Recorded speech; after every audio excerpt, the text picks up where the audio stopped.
Hello, everybody. Welcome into Guerilla Hockey with JJ and Jesse. I realized listening to the last episode, I crisscrossed that a lot. Like, what is the official title? Sometimes JJ I and say Jesse. Sometimes I say Jesse and JJ. Sometimes I say JJ and Jesse. The artwork says JJ and Jesse. You're first. Good to know. Yeah. Good to know. Well, either way, welcome in, guys. Gonna recap the homestand that the Avalanche are currently on. Some ups, some downs. Of course, we got to get to Nathan MacKinnon's broken point streak at home. Lots to get into on that. But I wanted to start the podcast non-hockey related. And this is out of character for me. Okay. But there's just something just really bothering me this year. Is it bothering you as much as this tag that's picking me? Probably worse. Oh, wow. Okay. Yeah. And that is opening day of baseball was yesterday. We were just talking about this upstairs. I'm really excited.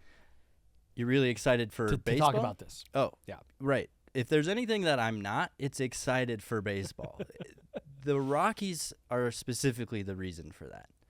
So Okay. I figured, me growing up, I grew up here in Denver. The Rockies were always close to my heart. My grandma used to take me a lot when I was little, would buy me a new hat every season, to the point where I would carry on that tradition. And once I was old enough, I would continue to buy myself a new hat every season. Oh, I thought you were going to say your son a hat. No. Hell no. And that's the thing for me, is I really used to be a Rockies fan in the last couple of years, really since the Nolan Arenado trade, when they stabbed us all in the back and just In the face, bro. They Yeah. stabbed everyone in the face with that one. Yeah, you're right in the face, right in front of our eyes. That's when I denounced my Rockies fanship, and Okay. I picked a new team. You've probably seen me wearing the hat here and there.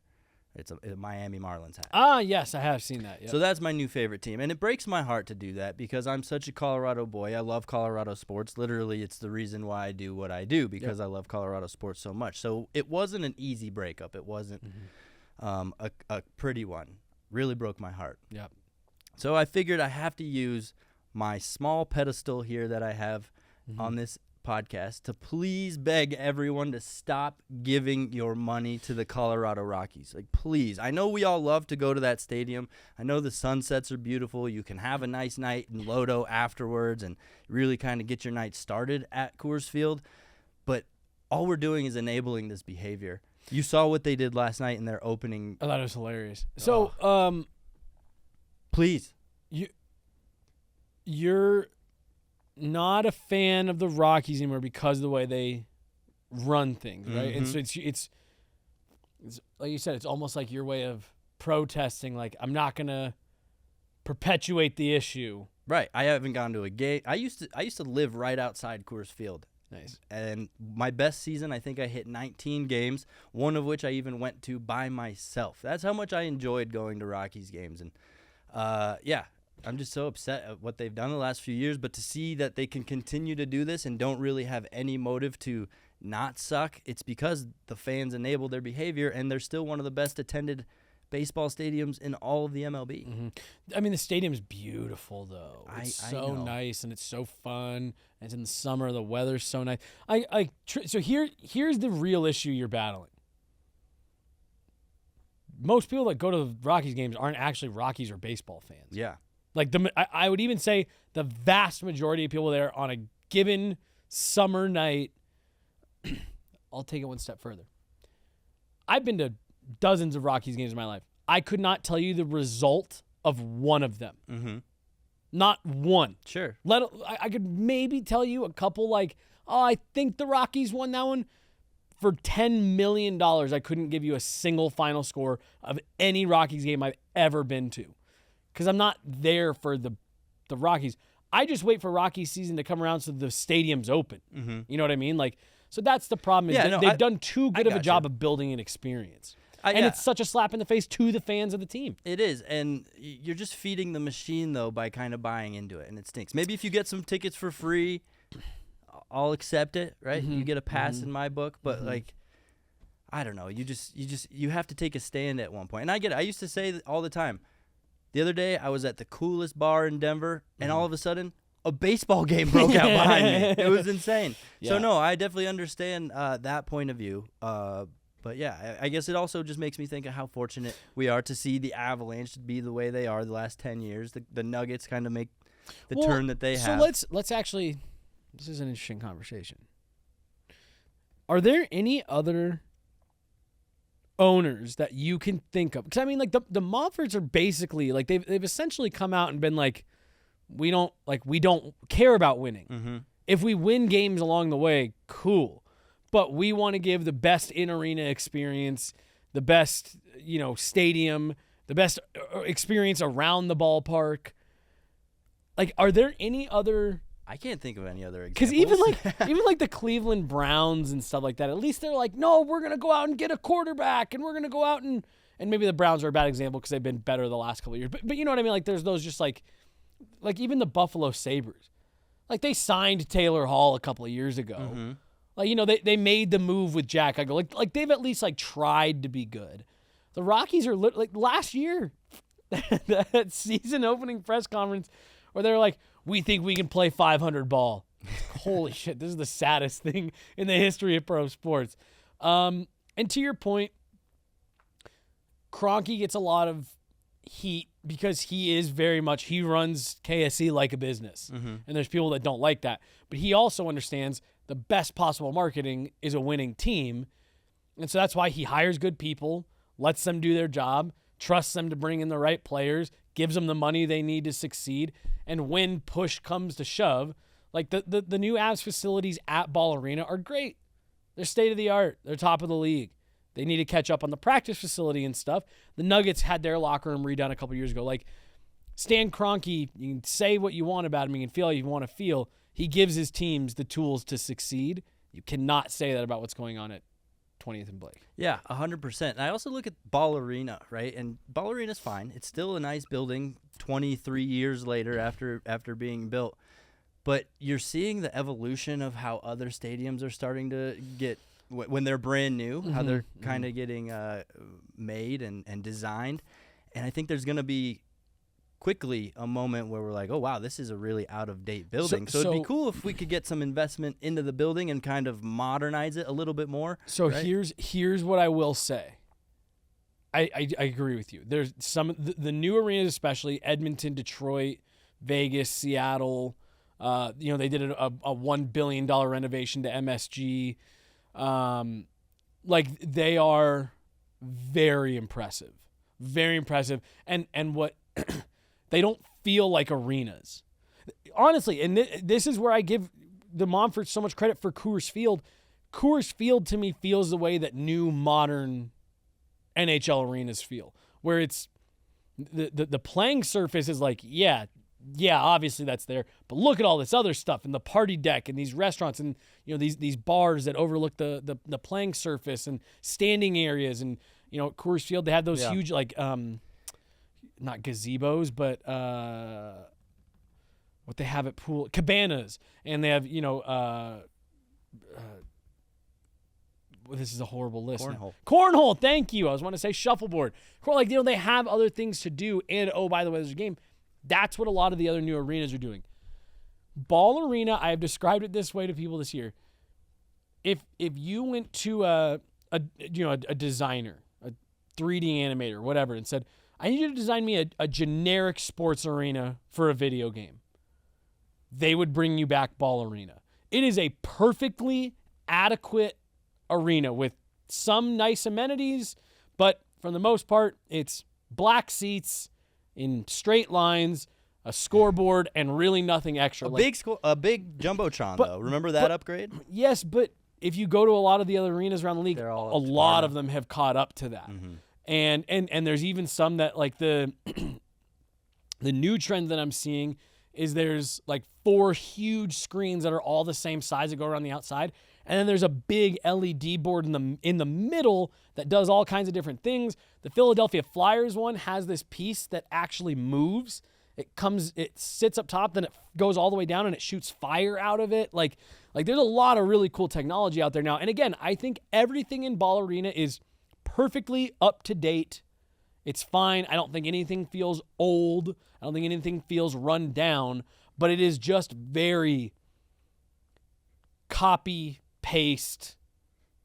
Like I said, if you said, design me a generic arena for this video game, they'd be like, here, it's the best I could do. They might put more than 2 entrances on it, but Right. I get what you're saying. No, the one thing that does feel old to me, I was seeing it the other day because we did our post-game video right outside when we did it in the lobby. Mm-hmm. And you know that giant statue thing that hangs?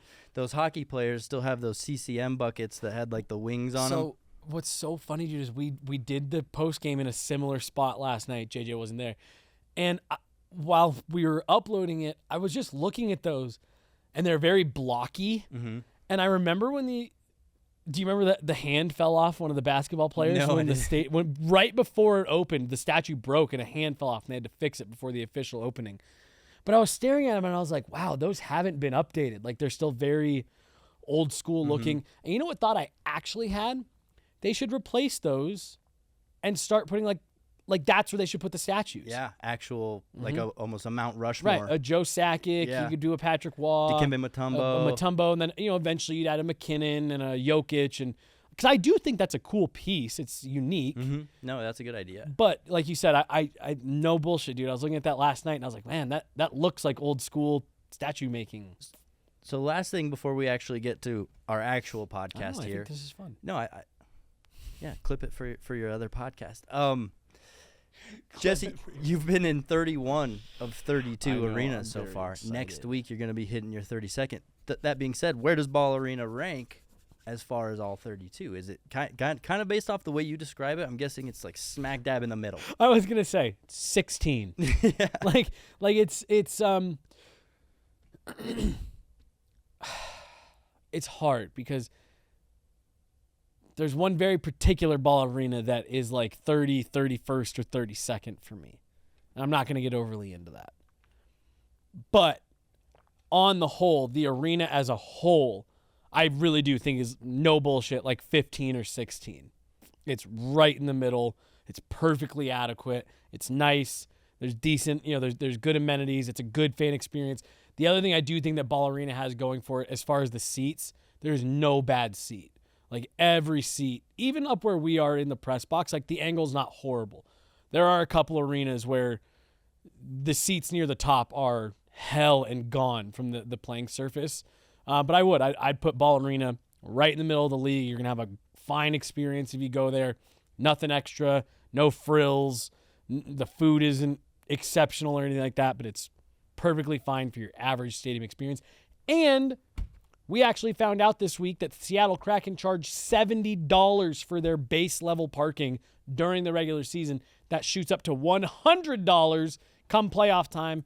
I believe the Avs base parking is still at $40, so it's not cheap, up from what used to be $15 back in my day. So at least there's that. It's a decent price for the fan experience. Yeah, and then kind of tying it all back into the Rockies, that's what stinks for Seattle fans and probably is a detriment to growing their fan base right now is not only are they charging these prices, but now they suck again. The team's no good, yeah. Yep. All right, well, let's look at the homestand. I want to just kind of use this as a look back at all the games that were so far because I think this was a pivotal homestand. It was interesting that it felt like the Avalanche have really figured out their road demons, right? That's what we had talked about on last week's podcast, and now here we are kind of facing some home demons for the first time in a long time. First demon that we got to discuss is Nathan MacKinnon's point streak snapped at home. Not really a black or white call there, but I think at the end of the day, the NHL decided that it was. What did you think?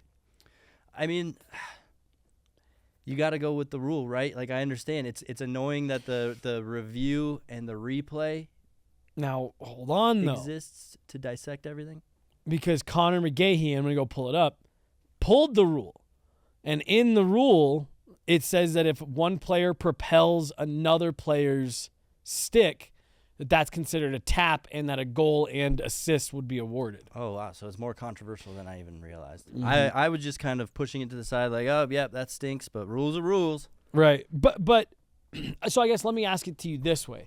If you were assigning points on that one, Well, without the bias, try to remove the bias of wanting to see the streak keep going. Is that something where you're like, yeah, because I really do genuinely. I looked at that as really no different as if like the defenseman was standing there, the puck came off him and it hit the back of his skate and went in. Like that was truly how I saw that particular instance. I do think there are plenty of instances where players shoot pucks into their own net, But to me, that was more of a bounce than it was a shoot into his own net. I don't have an issue with them calling it an own goal and not doling out the assist. But me personally, if I was the one actually on the score keep for that, I would have been like, yep, that's a bounce.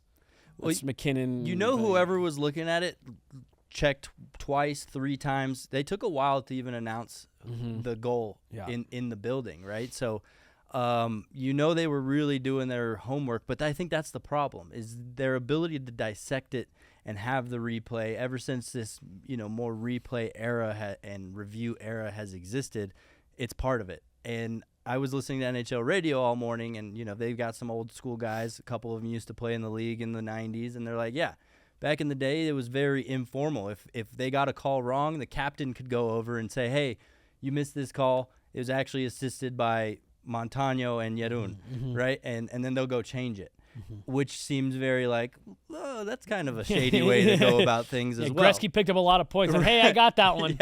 Yeah. There's a chance that Gretzky's streak was in question, and he snuck an assist in there that maybe he shouldn't have. I don't know, but you kind of can't have the middle ground, right? It's either or. Right, and so again, I'm not going to go to the mat over this. Like it would have been great to see him hit all 41. What's really going to be a bummer is if he does get points in every home game the rest of the way, and then it's like, yeah, he had points in 40 of 41, and the one was controversial. But so. This is Rule 78.4, and I'm just going to read this really quick, just again for the sake of the argument. A goal shall be, this is 78.4, there's some verbiage about what a standard goal is, and then this is a paragraph. A goal shall be scored if the puck is put into the goal in any other manner by a player of the defending side, which is what happened. The player of the attacking side who last touched the puck shall be credited with the goal, and assists may be awarded. So, by that verbiage, I think it should have been an assist.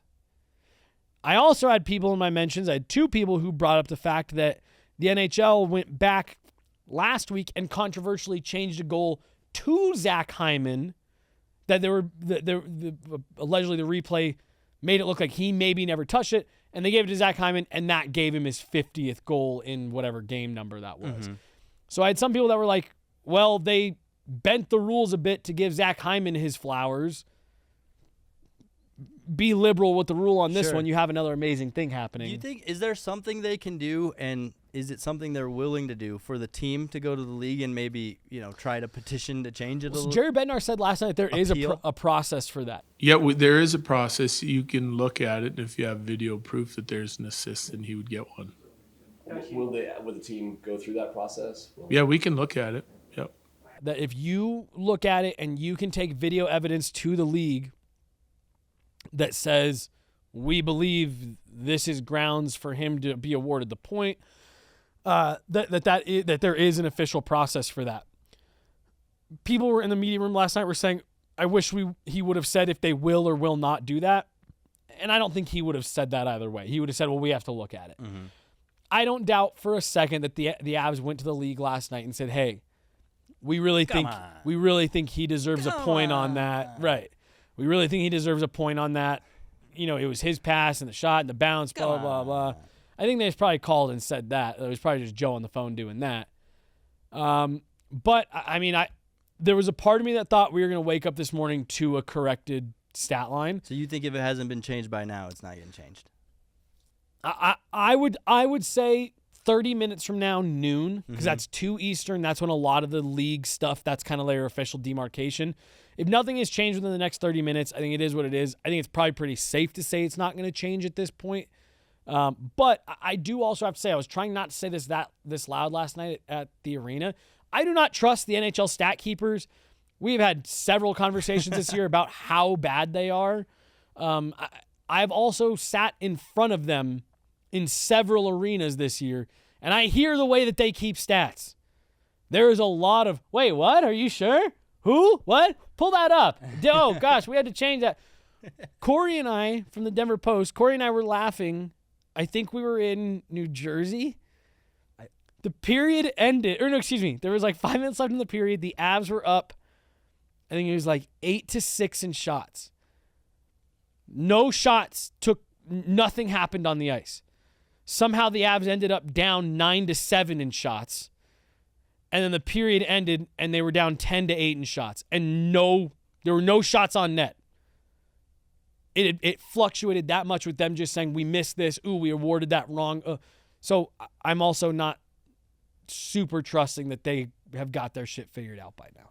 Yeah, and I think there's a line the Avalanche want to cross or want to walk there, where it's like, yeah, we care about this, but we don't really care about this. Isn't the goal of the year. We're not trying to, make sure that Nathan MacKinnon, because at the end of the day, it's kind of just a pat on the back. Like, cool, nice streak, right? Like you don't get a bonus, you don't get a trophy. It's just like, wow, nucks. So I think, the Avalanche kind of also just want to sweep it and be like, all right, now we can kind of focus on the goal at hand, and we don't have to worry about this anymore or talk about it or think about it. So I think it is what it is. It would have been impressive and fun, but I don't think at the end of the day this is the part of the season we're going to remember looking back. So again, like I said, I do think it'll be disappointing if sure, but not as disappointing as a playoff loss or elimination. Totally. I'm saying it'd be lame. Yeah. Evan just tweeted, practice was supposed to be 30 minutes from now. They moved it up by 30 minutes, so we'll see if we can get down there. But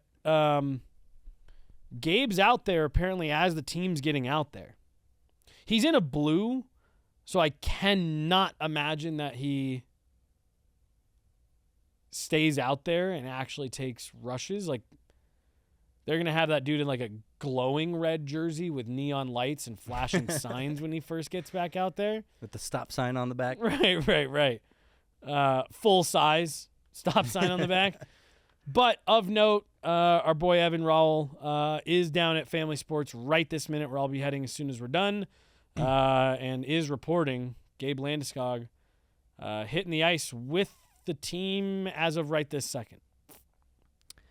I'm glad Evan's on top of that. Evan's doing so good at his job. I'm happy that he's one of our guest hosts on a frequent basis here. But let's move on a little bit here. I want to look at the recent losses, right? Because even if you group this whole homestand, it hasn't been amazing for the Avalanche. You look at the Pittsburgh win, and yes, that was great, impressive, but they had to dig themselves a hole. Out of a hole.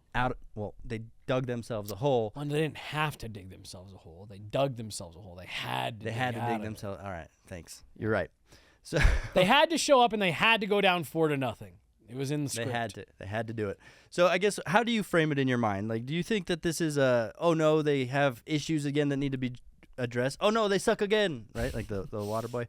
Or is it just like, hey, this is a small blip in the radar after a pretty nice 9-game win streak? Like, things will be back on track here shortly. I think it feels slightly different because they are still in a race for the division. However, this couldn't possibly bother me any less. Like, I go back to the 2022 year when they lost, 7 of 9 down the stretch. And everyone's like, oh my gosh, they lost their edge. This team's getting swept in the first round. They don't have it. What are they going to do? And then the playoffs started and they ramped it up 80 levels and, went on to win the cup. I'm not saying that's going to happen again, but look, dude, like, it's a long season. It's a grind of a year. They're going to make the playoffs. I think they're 1 point away from clinching. That's either one of St. Louis or Minnesota losing a point or the Avs gaining a point. They're in, right? All but officially, the Avs are in. And I also think you're in a year where it doesn't really matter who you play. Every team that I think they have the potential to play is kind of in the same spot. Winnipeg, Vegas, LA, Nashville, Edmonton. Like, I just don't think it matters. I think those are all kind of samesies types of teams. You'd like home ice. You'd like those points. I don't think it's worth burning yourself out in the last dozen games of the season to try to get that. I think if you can pick up the points and end up with home ice, I think that's great. I think that's ideal. But I think this is a team that is now starting to, I think they're chomping at the bit for playoffs. I think they want the season to be done and get going on the stuff that matters. And this is the time of year where you start seeing all kinds of weird stuff happen because playoff teams that know their playoff teams start getting anxious and they start getting impatient and we just want to go and let's just go do this. Like Winnipeg has lost 4 games in a row. They lost a bad one again last night. And it's like, it happens. That is not like, it's not what these teams really care about. Winnipeg wants to get in. The Avs are concerned with we would like home ice. Winnipeg missed the playoffs last year. They just want to be in and hopefully not get caught by Nashville. You know, like I'm not worried about it at all. It doesn't bother me. They showed what they needed to show on the road that, hey, we can get dialed in. We know what a good home team this group is. I actually think a game like that Pittsburgh game is good. It's good resiliency. They showed up not ready to play and they had to pull themselves out of it. Like I actually don't mind them having to go through that process. I'm not worried about this at all. I think you're right. I think there's an element of these. Some of these games have had a little bit more intensity to them, right? And Totally.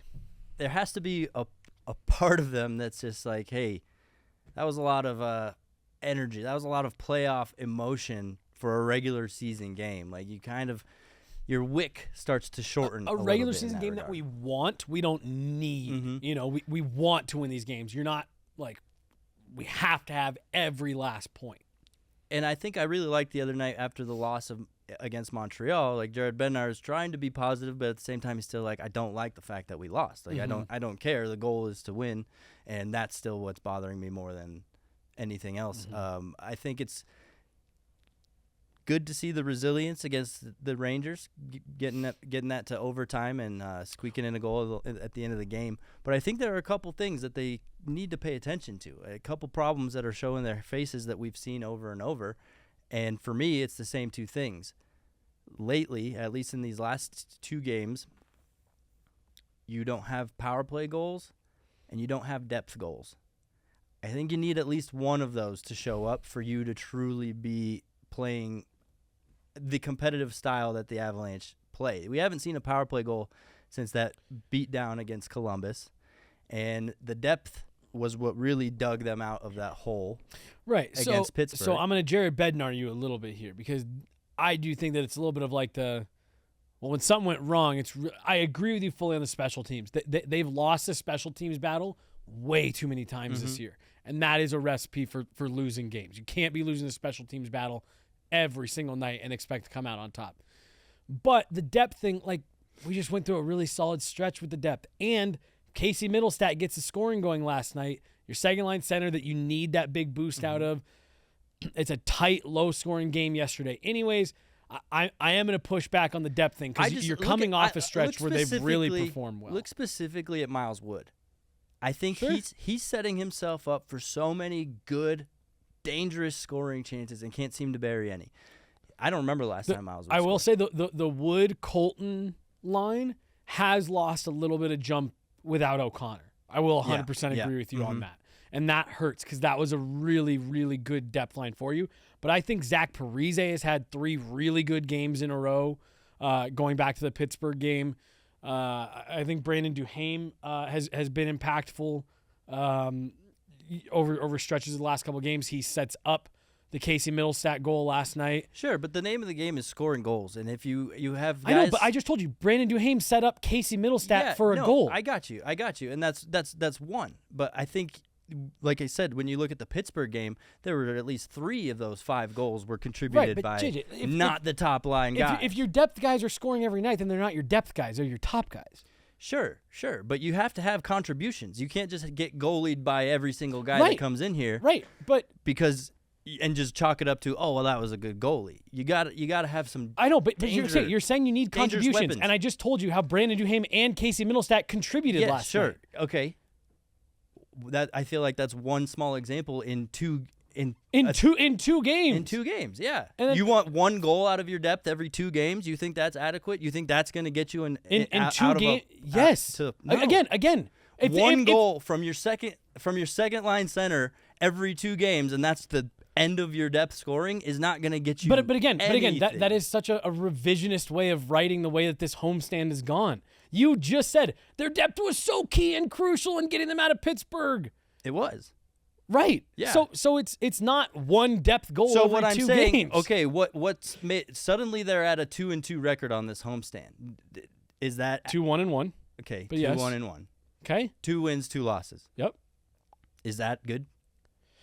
Again, if you're just talking in general, So is I'm 2 just wins, saying 2 what losses what good? went wrong, because we're not used to seeing this team go All right, 500 at home. All right, they need to win every game, and the depth scoring needs to put in 4 goals every night.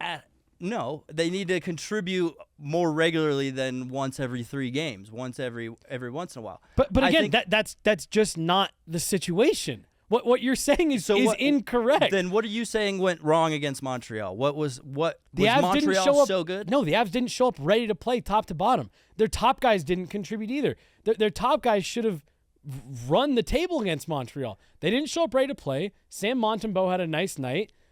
It happens. Like I don't know. But it happens a lot to this team, and that's not it's true. streaky. Yes, it does. No, it's not. Yes, it's extremely streaky. Go back and listen to all of our old podcasts, and you'll hear me saying, "Oh, here we are. Another problem with the goal scoring. The depth isn't there."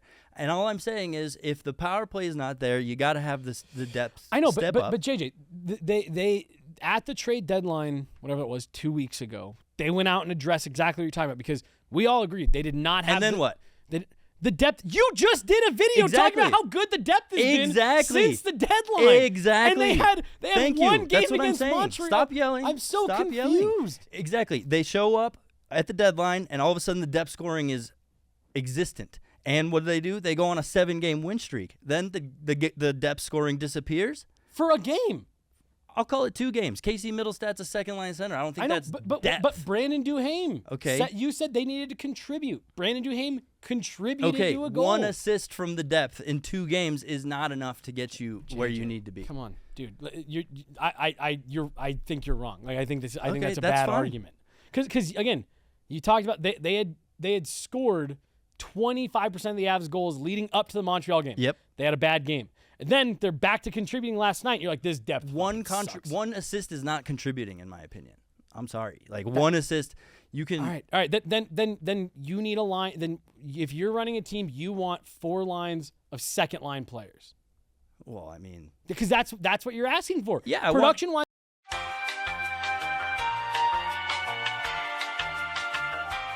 All right, the camera cut out there. Genuinely, we looked up mid argument, and Jay was sitting there going, "All right, stop," and the camera was flashing. We finished the argument off camera. Jay tried to get us to stop. They did. Casey Middlestat is not depth. Okay. So Brandon Duhaime's assist doesn't. That's not a thing. It's a thing, but it's not a goal. Am I not saying So you're saying if Brandon Duhaime scored a goal, I'd be like, you're right. Absolutely. Bro, that is because he had the primary assist on the goal. They went 1 game without a bottom 6 point. That play doesn't happen. I want to see a goal from the bottom 6. Okay, it's been 2 games since that's happened. Exactly.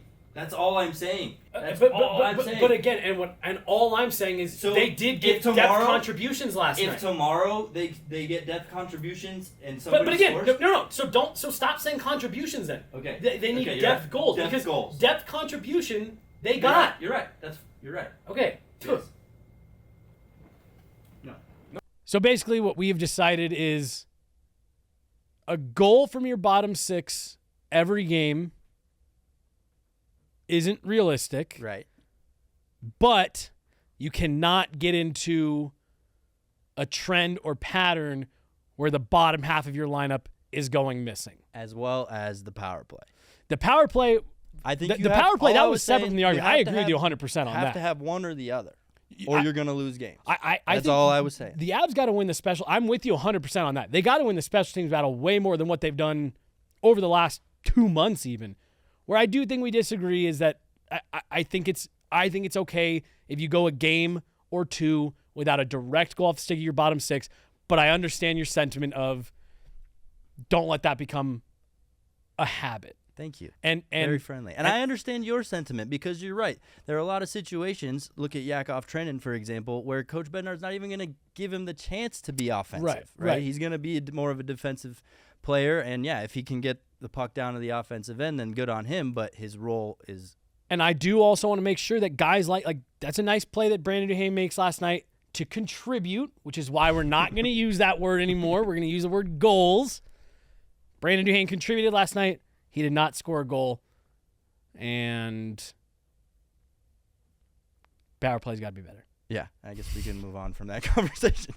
Another thing I did because even Jared Bednar pointed out that most nights they had been able to outscore their problems. Mm-hmm. Nights where there isn't much flexibility, like the Rangers, not that the Avalanche played terribly or great, but there just wasn't much wiggle room, right? There really wasn't very many. There wasn't many situations where the Avalanche had the ability to take over that game. Yeah. Last night? Yes. So here's what's funny. I thought the first half of the game was really boring from both teams. I didn't think either team was special. In the back half of that game, I mean, like, you know, it gets crazy. You know, we're going downstairs to get down into the tunnel to be by the locker room and all that stuff. So I'll admit that there was probably 7-8 minutes there where I wasn't, you know, fully dialed into what was happening. Both Andrew Cogliano and Jared Bednar were adamant last night. And again, I'm not saying I disagree with them. I'm acknowledging that there's a little chunk there that I missed. But, like, there was a large sentiment of, like, the Avs controlled the game and deserved to win. I'm with you. I saw that as more of like a back and forth. That's what I feel. Like it would be spurts of New York controlling the game, and then the Avalanche, and then New York. But both Cogs and Jared, and I'll also give them credit, the Avs outshot the Rangers by a lot. That's expected when you're the team trying to come back. But, I'm with you. I saw that as more of a back and forth game. Sounds like there were some folks with the Avs that thought they really controlled the majority of the game and maybe deserved a better fate. But yeah, I mean, if the goalie is playing the way Shesterkin was, and I think Georgiev kind of had the similar mindset of I'm just not letting anything by tonight. He was great. Yeah, they were both fantastic. They were both great. And I think the big thing that we're both failing to acknowledge, and maybe that's causing turmoil all across Avalanche land, is Val Nichushkin. I mean, this team is a significantly different team without Val Nichushkin in the lineup, and it's an uphill battle for them every time he's out. And now it feels like we're back in this limbo with Val Nichushkin of day to day for who knows how long, who knows if it's going to be in and out, a recurring theme. But it's frustrating to see his inability to stay in the lineup. Availability is a skill, man. And now it's hard with the player assistance stuff because that's not injury related. That's stuff that you got to go get taken care of, for yourself personally. But to your point, it's hard to not kind of mentally lump all that stuff together when you see the difference that he makes, and it's like, holy smokes! It feels like you're just constantly trying to get from one stretch where he's in the lineup to the next and not, try not to lose too much ground. And then back to the depth conversation, Val bumps everyone down, and that improves your depth. And that, that just gives you more options. And I think last night is another example where you really, really feel that. And he improves the power play, too. And it's been interesting because you and I have been following the last couple games. He's not shooting at the rate that he normally shoots. So there's definitely something ailing him there. So obviously more important to get him right before the playoffs. So let me ask you, if you're, and obviously we don't know what's going on with Val. We haven't been told. We know it's lower body, but that's about it. Would you just say I'm shutting you down for the regular season? See you game one. Like, let's not mess around with this. I find value in leading up. I found value in leading up and the momentum you can build heading into the playoffs. So if I'm shutting him down, except for those maybe last 3 games. So that way, once playoff comes, it's not like, oh, wow, you're smacked in the face with playoff intensity. You kind of have that build up and that ramp up. So you're saying, like, next week to 2 weeks, just don't even, like, just shut it down. If it's an actual problem. I mean, they've got some big games on the schedule here coming up. You got Winnipeg and Dallas. You got a couple against Edmonton and one against Vegas. I know, Edmonton and Vegas aren't in your division, but I think any Western Conference matchup, especially against a team that's going to be in the playoffs, is exactly that. It's a good test. It's good ramp up for playoff caliber hockey. I'm with you. I just, like you said, not knowing what exactly it is, I think with Val Nichushkin, this team can easily win a Stanley Cup. Without him, it's going to be tough. You need him for the playoffs. I also stand firm that they move on to the second round last year. Val Nichushkin is with the team. I think he's that important, not only for what he brings, but what we were just talking about. It improves your depth by allowing you to bolster the bottom half of your lineup. They need him. Like, they need him bad. Yeah. I mean, the whole team has a different shape to it without him. I mean, it's a lot less aggressive on that top six, I would say. Well, and I saw some criticism last night, which I largely disagree with. But talking about Casey Middlestat and, he's not quite there on the defensive side of the game and stuff. It's like, well, yeah, but he's been riding, he's had Val Nichushkin riding shotgun, who is great in his own end. And that, I think, really kind of helps out. And you and I have talked about, I think it has helped elevate Casey Middlestat's defensive side of the game. I think he's a really smart player. So he does a lot. He helps on special teams, power play, and penalty kill. He's a really great defensive forward, and he helps move everyone down the lineup. We always hear from the guys, win or loss, that there are things that they learn from and things that they want to get better. It's rare. Maybe it's just the Edmonton game that you hear, I feel like we played exactly how we wanted to play. I guess, what do you think those lessons, those cleanups are? Do you feel like they're all on the defensive side of the puck, or do you think you got a good, healthy balance of things to clean up? For the Avs as a whole? Mm-hmm.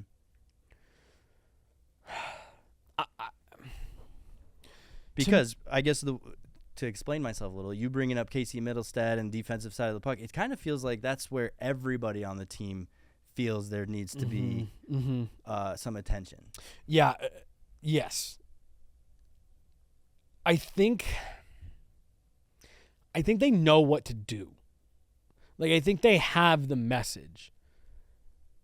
And to me, I think it's a matter of better execution in the details in your own end, and not cheating, and not, trying to get an extra step to go for a break, about being responsible defensively. Like, so I don't even necessarily think it's lessons that need to be learned, but it's just like, you need to use these last 10 games to make sure that for game one, all of that stuff, that you know what to do. You understand what you're supposed to do in your defensive end, to make sure that you're executing that the way that you need to, and that supports the other guys on the ice the best.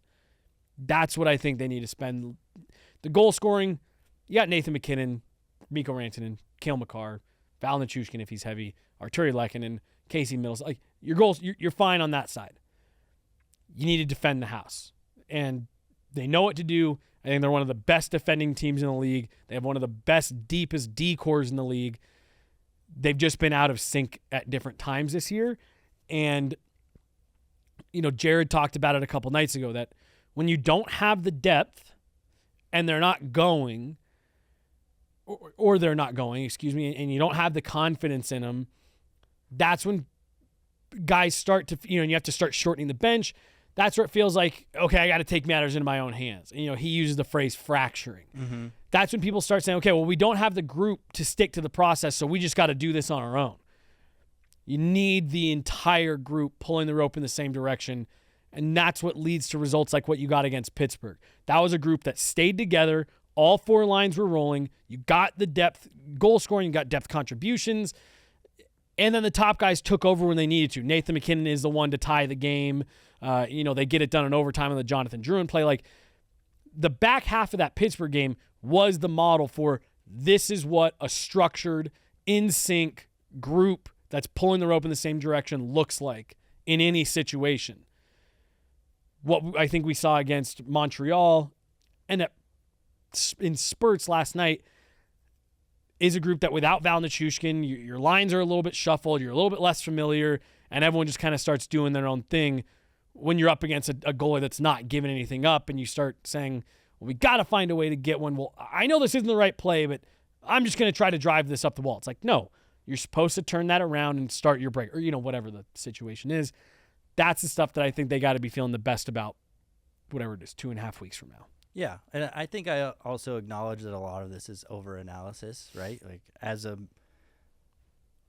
somebody who analyzes their play, I kind of approach it with like, yeah, you're supposed to try to win all 82 games. But like even when we talked to Cale Makar the other night after the Montreal loss, he wasn't down. He wasn't beat up about it, right? He wasn't stoked that they lost, Wasn't but happy they lost. it's a hockey game. Like this happens in hockey, right? Yeah, sure. There's a lesson to be had, but at the same time, you're playing a game where there's an opponent that's trying to stop you from doing what you're doing. So not everything's going to be going exactly to plan. That's when, every single night, yeah. right? And I'm sure there have been occasions where a player fractures and deviates from the plan and finds success doing it. Right. So it's not just a pure cookie cutter. This is what you have to do. This is what you don't have to do. But so yeah, I guess I'm acknowledging that part of it is overanalysis, but also there are things you need to make sure are not slipping up once the playoffs do start, once that first puck drops. Well, it's about having the best possible habits, right? And having the best thing, the best kind of like safety net to fall back Your reaction, onto. right? Right. Yeah. And like, again, it's the easiest thing to compare it to. That 2022 team, they always had, well, we're gonna defend our asses off.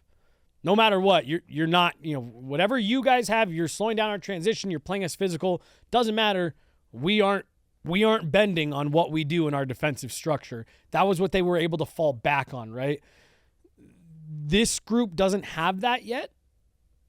I think they can get there, and I think they can. But for me, it's about, like you said, you're not going to be perfect every night. It's not at all reasonable to expect. But do you have the structure to fall back on that's going to give you a chance to win every single night? Those are the teams that come out on top in the playoffs, because over the course of a series, teams game plan for you different. There's no secrets. You can't sneak anything by anybody in game 6. It's about who has the most solid foundation that their team is bought into. And that's where I do agree with you. This Avs group, I'm not saying they can't. They need to get there still. And I think there's plenty of runway. You got 10 games with this group. You know who the team is, the trade deadlines in the past, all that stuff. They got to establish that foundation. Well, and it's important to throw in a couple losses, because if they go undefeated from the trade deadline all the way to playoffs, they're sitting there thinking nothing's wrong with us, right? Yeah. And then suddenly you kind of have a broken mindset from there too. So, well, and that's why I do think that Pittsburgh game is good, because that's them coming out not doing the things that we just talked about and finding a way to adjust in game to find that part of their game. And then what you would have liked to see, what I liked about last night, what you would have liked to see against Montreal, is that was a situation where you got in a situation where you couldn't get a bounce. You couldn't get things to go. The goaltender was playing well. And in the Montreal game, I didn't think they didn't simplify enough. They didn't get to the front of the net, put pucks. And last night, we were talking about the Nathan MacKinnon goal. Well, however you feel about whether MacKinnon should have gotten an assist or not, that goal comes from chaos in front of the net and putting pucks on from everywhere. The goaltender was playing well. In both those games, you got a point out of one against a much better team, and I think it's because of the process and the simplification they got to in the second half of the game. Yeah. I kind of wanted to finish this conversation with looking at the goalies that have been coming into town and having really good nights, right? And I think part of it is, okay, they're getting up. A, they're good goalies. B, they're saying, okay, I'm in Colorado. I have to have a good night tonight if we have any chance of winning. But you talked about that from the very beginning of the year, that was a mindset for goaltenders. Yeah, absolutely. And then there's something that you just touched on, though, as well, that there's an element of not exactly living up to the game plan, not getting to the net, crashing those rebounds. Or in Sam Montembeau's case, it didn't even seem like he was really giving up many rebounds, so trying to find a way to take his eyes away. Yep. That's kind of what you're not really seeing from the offensive standpoint, and why these goalies are coming in and having huge nights. Well, and to me, that's maybe not directly in these two, but that's typically a symptom of guys getting frustrated and saying, fracturing, and saying, well, I'm just going to drive this to the net instead of using my help and a trailer that's coming late. God, I'm just going to hammer this puck on net. It's like, yeah, he swallowed it right up. That was a really dumb decision. Why'd you do that? You look at Chris Kreider's goal, I think it was last night, where Georgiev's there, makes the save, but then the rebound spurts out. Whoever's standing there in front just coughed it over, slid it over to Kreider for a backdoor tap-in. Right. I mean, that's why you crash the net, right? That's the kind of magic that happens when you're simplifying the game. 2 white jerseys standing there to make that happen, right? Let me ask you, did you think that was I thought that was a weird challenge. Oh, yeah, I guess this is where you start to nitpick the review stuff, right? Yes, it hit his glove. Was it a hand pass? No. It was a hand pass in my mind. You literally have to just like I did with the microphone, you have to, make a motion to push that puck in a particular direction. Jared's argument, I agree with you. When I watched it, I said I wouldn't have challenged that. I think that's too hard to. I thought it was a Hail Mary challenge. And see, I thought that challenge would have made more sense if that goal was making it 3-1. Where it's like we're either down by 2 with more than halfway through this game, or whatever. I thought it was a weird challenge given the context. Because of the risk of going back in the box. Right, because I'm with you. I thought it was a Hail Mary challenge, but I'm like, why are you throwing a Hail Mary down 2-1 halfway through the game? Jared tried to make the argument, and again, I'm not saying that he's wrong, that he did this, that he directed it with the cuff of his glove. The one spot where I will give the Avs and Jared Bednar the benefit of the doubt on that, and I asked Jared about it after the game, I think it was on this homestand. We saw a goal overturned, hitting a player's cuff and landing on the tape of a teammate.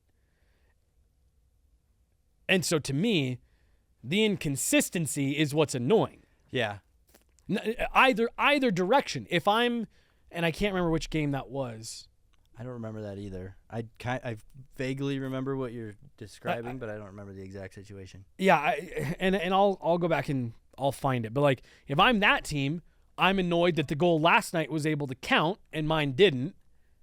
And then if I'm the Avs last night, I'm annoyed that one counted when we were just told that even it hitting the cuff and going to someone else doesn't count. And it's just, like I said, I'm annoyed as an impartial hockey person that is not definitive. Right, that we just watched the same thing play out twice and we got 2 different results. Yeah, no, I'm with you. Well, the last thing the NHL should be trying to do is take away goals, and again, that wasn't egregious of a hand pass to me. That I was totally fine with that one standing. But if there's right, and had they not let that one stand last night, then I would have said, okay, they have clearly set the precedent twice. You can't even hit your glove at all. You can't hit your glove. You can't hit the cuff, the thumb. Any of it is a hand pass. But now we have 2 competing results on what I thought were very similar plays. Yeah. Yeah, it's kind of like the ambiguity of a soccer handball, right? Like sometimes your arm, if it's out here and the ball gets kicked into your hand, it's a handball, but if it's right here and the ball gets kicked into your hand, it's not a handball. It's frustrating that there's no definitive black or white, much like Nathan MacKinnon's goal that we or assist, I guess, that we touched on. His contribution. Oh, I hate you. So one last home game in the homestand here. That's against Nashville, and then they go on the road for a last road trip of the season. Thoughts? I think it's so weird. They have the one-off in Vegas. It's a 1 game in Vegas. Otherwise, I wouldn't call that a road trip. It's a road it's a game. Otherwise, they have this 3-game road trip. The last one was a 4-game road trip. The one before that was a 6-game road trip. You had the one-off in Detroit. And then you had a 5-game road trip. This second half of this season has just been really weird. It's either been long homestands or long road trips. And I'm just anxious, and I'm sure so is my wife. Yeah, it needs to not be week and a half long things anymore. Yeah, I'm sure that's difficult. And I know the Avalanche and the Nuggets were both here on long homestands. I think it was 11 consecutive days of something going on at Ball Arena. So for those kind people that work there, I'm excited for a little break for them next week. The conversion crew is probably like, thank you. Oh, my God. Can we make this a little less chaotic next year maybe? But, it's been a crazy year as far as scheduling, but we're almost done with it. Playoffs are right around the corner. I could feel them. I could smell them. I'm so excited, dude. And the players that have them in mind as well, as we kind of mentioned all show. So, that'll do it for today. Thanks for hanging out with us. Sorry, You're- JJ started yelling. I don't know what that was all about. Let him know in the comments how much you hate his yelling again. I like reading it. And I like reading good comments about me. So if you're saying nice things about me, please fill those comments up. The last time we did this, I said, hey, everyone, please go tell JJ how good he is at this job and how much he kicks ass at this. And JJ leaves it with, go tell him how much you hate when he yells. I wouldn't have to yell if JJ didn't say stupid shit. It's not my fault. All right. Break the mic.